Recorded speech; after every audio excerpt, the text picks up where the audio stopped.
मानसिक स्वास्थ्य, डिप्रेशन, ये ऐसे शब्द हैं जो अब हमारी रोजमर्रा की बातचीत का हिस्सा बन गए हैं। और ये अच्छी बात है। हाँ बिल्कुल। लेकिन फिर भी जब कोई खुद इससे गुजरता है तो अक्सर उसे लगता है कि वो अकेला है, या शायद उसमें ही कोई कमी है। सही बात है। जबकि सच तो ये है कि ये किसी के भी साथ हो सकता है, और ये कोई व्यक्तिगत विफलता तो बिल्कुल नहीं है। आज हम इसी उलझे हुए विषय को थोड़ा सुलझाने की कोशिश करेंगे, और इसके लिए हमारा गाइड है डॉक्टर ग्रेगरी एल जांस की किताब conquer depression, 7 secrets to take back your life का एक सारांश। और ये कोई सिर्फ किताबी ज्ञान नहीं है ना? नहीं, बिल्कुल नहीं। डॉक्टर जांस को दशकों का क्लिनिकल अनुभव है, और वो अपने होल पर्सन केयर वाले दृष्टिकोण के लिए जाने जाते हैं। मतलब व्यक्ति के सिर्फ दिमाग पर नहीं। नहीं, बल्कि पूरे शरीर, मन और यहाँ तक कि आत्मा के स्वास्थ्य पर ध्यान देना।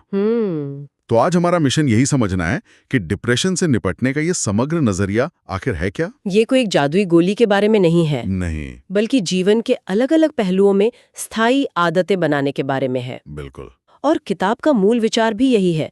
ये डिप्रेशन को सिर्फ एक दिमागी बीमारी की तरह नहीं देखती। अच्छा। हाँ, ये कहती है कि डिप्रेशन अक्सर हमारे शरीर में किसी असंतुलन, हमारी जीवन शैली के तनाव और खुद की देखभाल में कमी का मिला जुला नतीजा होता है।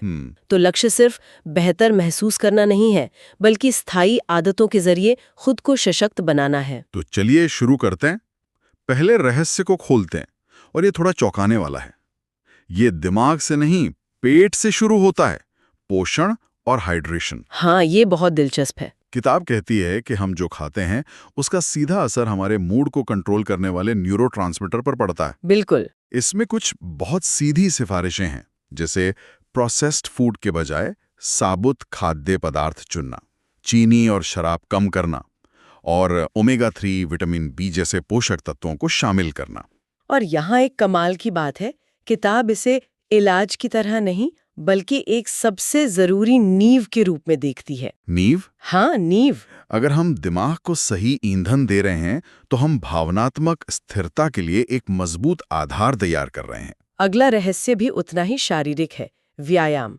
किताब इसे एक शक्तिशाली मूड रेगुलेटर कहती है। जी। क्योंकि ये एंडोर्फिन को बढ़ाता है, वो फील गुड हार्मोन। हाँ, और साथ ही ये तनाव हार्मोन को कम करता है। यहाँ तक कि रोज की हल्की फुल्की गतिविधि भी मूड को बेहतर कर सकती है। लेकिन जब कोई डिप्रेशन में हो तो जिम जाना तो बहुत दूर की बात है। बिस्तर से उठना भी मुश्किल होता है। सही बात है, और यही इस किताब की खूबसूरती है। यहाँ मुख्य बात तीव्रता नहीं, बल्कि निरंतरता है। मतलब मैराथन दौड़ने की जरूरत नहीं है। संदेश ये है कि जब डिप्रेशन हावी हो, तब भी अपने शरीर को थोड़ा सा हिलाना भी लगभग हमेशा मानसिक स्थिति में सुधार करेगा। छोटे व्यवहारिक कदम। बिल्कुल, ये सशक्तिकरण के बारे में है। और फिर आती है नींद, जिसे लेखक प्राकृतिक एंटी डिप्रेसेंट कहते हैं। ये लाइन मुझे बहुत अच्छी लगी। हाँ, ये है भी। किताब में स्लीप हाइजीन यानी नींद की स्वच्छता में सुधार के लिए कुछ बातें बताई गई हैं। जैसे सोने का एक पक्का समय बनाना, हाँ, एक शांत दिनचर्या, और सोने से पहले इलेक्ट्रॉनिक्स से बचना। तो अगर हम इसे बड़ी तस्वीर में देखें तो ये पहले 3 रहस्य, पोषण, व्यायाम और नींद, ये एक तरह से एक जैविक समर्थन प्रणाली बनाते हैं। मतलब पहले शरीर को ठीक करो। बिल्कुल। किताब का तर्क है कि ज्यादा जटिल भावनात्मक चीजों से निपटने से पहले इन शारीरिक पहलुओं को संबोधित करना पहला और सबसे असरदार कदम होता है। तो शारीरिक नींव बनाने के बाद किताब अब मन और हमारे आधुनिक माहौल की तरफ बढ़ती है। यहाँ ये वाकई दिलचस्प हो जाता है। तनाव में कमी? हाँ, तनाव में कमी। और नजरिया तनाव से बचने का नहीं है, जो आज की दुनिया में नामुमकिन है, हाँ। बल्कि इसके प्रति हमारी भावनात्मक प्रतिक्रियाओं को नियंत्रित करना सीखना है। तो ये एक जरूरी सवाल उठाता है, इसे व्यवहारिक रूप से कैसे किया जाए? किताब में माइंडफुलनेस, सांस लेने की तकनीकें और नकारात्मक विचारों को फिर से फ्रेम करने जैसी रणनीतियों का जिक्र है। और इसका मतलब है अपने विचारों को बिना किसी जजमेंट के देखना, और फिर सचेत रूप से एक अलग नजरिया चुनना। मतलब तनाव का शिकार होने के बजाय अपनी भावनात्मक स्थिति का एक एक्टिव मैनेजर बनना। और ये हमें सीधे एक बहुत ही आधुनिक तनाव के स्रोत पर ले जाता है, टेक्नोलॉजी और सोशल मीडिया। ये तो बहुत बड़ा मुद्दा है। किताब इस बारे में बहुत साफ है कि कैसे सोशल मीडिया पर लगातार तुलना करने से चिंता और नकारात्मकता बढ़ सकती है। जी, ये डिजिटल रूटीन या टेक फ्री जोन जैसे कुछ व्यावहारिक सुझाव भी देती है। और यहाँ दिलचस्प बात यह है कि किताब हमारे डिजिटल वातावरण को उतनी ही गंभीरता से लेती है जितनी हमारे भौतिक वातावरण को। मतलब ये मानती है कि हमारे दिमाग लगातार इस कनेक्टिविटी से बदल रहे हैं, तो नियंत्रण वापस लेना तकनीक को पूरी तरह से नकारने के बारे में नहीं है।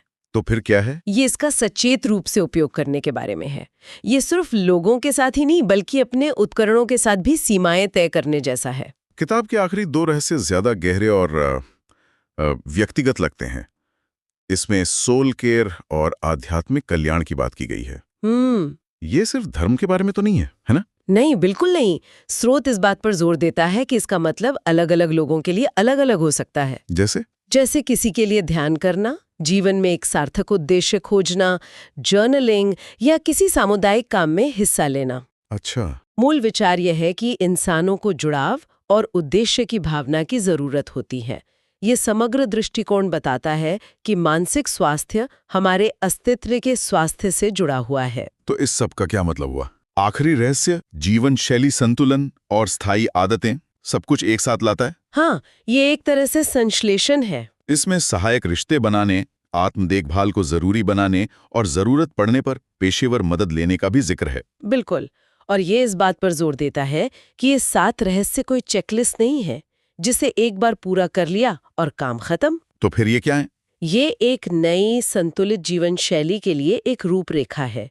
लक्ष्य अस्थायी सुधार नहीं है बल्कि स्थायी कल्याण है। और ये किताब के होल पर्सन केयर के मूल दर्शन से जुड़ता है। हाँ, कि आप केवल एक हिस्से को अलग करके ठीक नहीं कर सकते हैं। संक्षेप में डॉक्टर जान्स की किताब का ये विश्लेषण हमें एक बहुत ही व्यवस्थित और समग्र रोड मैप देता है। ये शरीर से शुरू होता है, पोषण, व्यायाम, नींद, फिर मन और हमारे पर्यावरण के प्रबंधन की ओर बढ़ता है जी। और अंत में हमें हमारे गहरे आत्म और उद्देश्य की भावना से जोड़ता है। मुख्य संदेश छोटे, निरंतर और व्यवहारिक कामों के जरिए सशक्त होना लगता है। यही कुंजी है। ये कोई सैद्धांतिक किताब नहीं बल्कि एक व्यवहारिक गाइड है। ये दिखाती है कि कोई व्यक्ति अवसाद की भावना को सीधे नियंत्रित नहीं कर सकता, लेकिन उन दैनिक कार्यों को नियंत्रित कर सकता है जो समय के साथ उसे लचीलापन और रिकवरी देते हैं। और ये हमें आगे सोचने के लिए एक विचार भी देता है। किताब व्यक्तिगत आदतों के जरिए आंतरिक लचीलापन बनाने पर बहुत ध्यान केंद्रित करती है, जो कि बेहद जरूरी है। हाँ, पर ये एक सवाल भी उठाता है, ये आंतरिक काम हमारी बाहरी दुनिया के साथ कैसे जुड़ता है?